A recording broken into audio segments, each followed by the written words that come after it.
Hello friends, welcome in my YouTube channel. तो आज हम पढ़ने वाले हैं B pharma course complete analysis.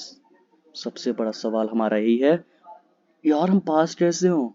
इतना बड़ा सब्जेक्ट है, इतनी यूनिट्स है, मैं टाइम नहीं पाता, मैं दिन भर पढ़ता हूँ फिर भी मेरी बैक आती है। तो मेरे भाई, तुम्हें यही नहीं पता तुम्हें पढ़ना क्या है। तुम्हें वो टिप्स और ट्रिक ही नहीं पता जिससे हम बी फार्मा कोर्स को आसानी से पास कर सकते हैं। तो इस वीडियो लेक्चर में आपको वही बताने वाला हूँ, क्योंकि मेरे पास बहुत सारे मैसेज आए, फ़ोन आते हैं, मेरे दोस्तों के आते हैं कि भाई यार तेरे मजे हैं, तूने पास कर लिया, तो कुछ तो बता, मतलब कैसे पास कर लिया। तो उन्हें बताना चाहता हूँ, ये कोई 30 मार्क का नहीं है, ये नॉर्मल सा सब्जेक्ट है जिसे आपको एक टिप्स और ट्रिक्स की आसानी से पढ़ो। इंपॉर्टेंट चीज़ें जो होती है उसे पढ़ना पड़ता है, ये नहीं कि पूरा राम कहानी आप पढ़ते रहोगे तो आपके पास क्रेडिट ही है। बहुत सारी चीज़ें ऐसी है जिसे आप पढ़ते रह जाओगे, कभी पास नहीं हो पाओगे। तो नॉर्मल चीज़ें पढ़ो जिससे आप आसानी से पास हो सको। एक्स्ट्रा नॉलेज लेनी अच्छी बात है, पर आगे पास तो हो जाओ। तो हम स्टार्ट करते हैं। जैसा हम जानते हैं, हमारे 4 साल का कोर्स होता है बी फार्मा, और 4 साल में हर एक साल में 2 ही सेमेस्टर होते हैं। तो टोटल 4 × 2 मतलब 8 सेमेस्टर होते हैं हमारे 4 साल में। तो आपको 8 सेमेस्टर पढ़ने हैं, 8 सेमेस्टर पेपर देने हैं। और अब बात करते हैं कितनी यूनिट होती है। तो एक सेमेस्टर में 25 से 30 यूनिट होती है, ठीक। हमारे 1 सेमेस्टर में 25 से 30 यूनिट होती है। अभी क्यों होती है? क्योंकि हमारे हर एक सेमेस्टर में 5 से 6 सब्जेक्ट होते हैं, ठीक। और हर एक सब्जेक्ट के अंदर टोटल यूनिट्स जो बात करते हैं सब्जेक्ट में, तो 5 यूनिट हमारी हर एक सब्जेक्ट में फिक्स है, 5 यूनिट है। तो इतना ही आपको पढ़ना, ज़्यादा नहीं पढ़ना। अब हम चलते हैं थोड़ा सा डीप में। ये तो आ, ऐसे बोलने में तो आसान है कि इतना ही पढ़ना है, लेकिन अंदर चलते हैं इसके बारे में। तो how to pass in semester exam. Semester exam में पास कैसे हूँ।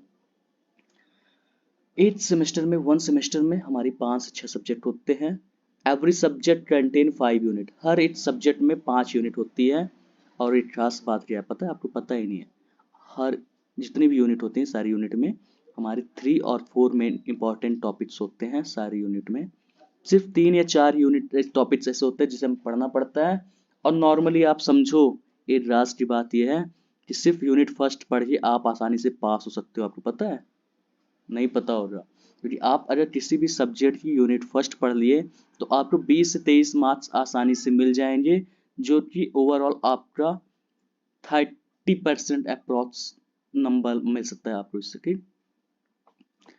और 1-2 यूनिट और पढ़ लो, कुछ इंपॉर्टेंट टॉपिक्स वैसे भी आपको पता है बहुत सारे होते हैं। जैसे फार्मास्यूटिक्स के अंदर हमारे पोस्टोलॉजी, प्रिस्क्रिप्शन, ये सब नॉर्मल से चीज़ें पढ़ लो तो भी आप आसानी से पास हो सकते हो, ठीक।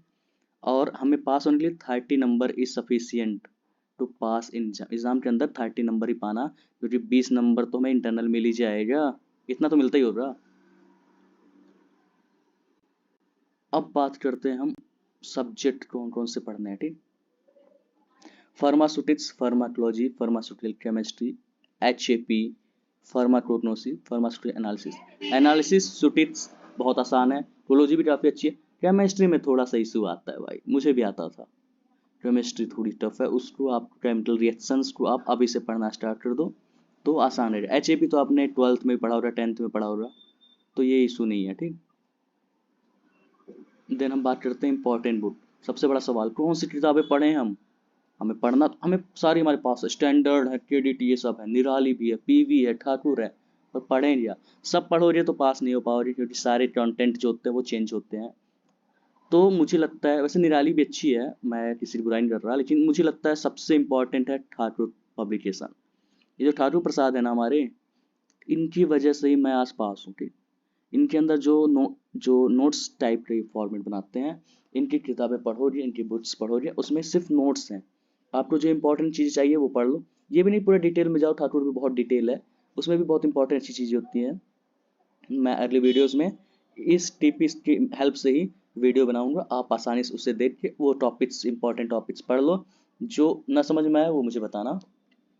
और मेनली आपको करना क्या है, आपको हर यूनिट के 2 या 3 इंपॉर्टेंट टॉपिक उठाने हैं, उसे पढ़ना है। और आसानी से आप नॉर्मली सारी यूनिट मत पढ़ो किसी सब्जेक्ट की, सिर्फ 3 यूनिट या 2 यूनिट पढ़ लो, हर सब्जेक्ट की 3 यूनिट। या 2 यूनिट पढ़ो, उसको थोड़ा सा अच्छे यूनिट फर्स्ट पढ़ लेना अच्छे से। यूनिट 5 से जिस भी सब्जेक्ट में आइडिया उसमें सिर्फ 10 नंबर की क्वेश्चन आता है, 10 या 7 का फिक्स है, वो आना ही है। तो उससे पढ़ लो थोड़ा सा, वो भी जो फिक्स क्वेश्चन होते हैं ना, जो हर साल आते हैं वही होते हैं, चेंज नहीं होता इनमें।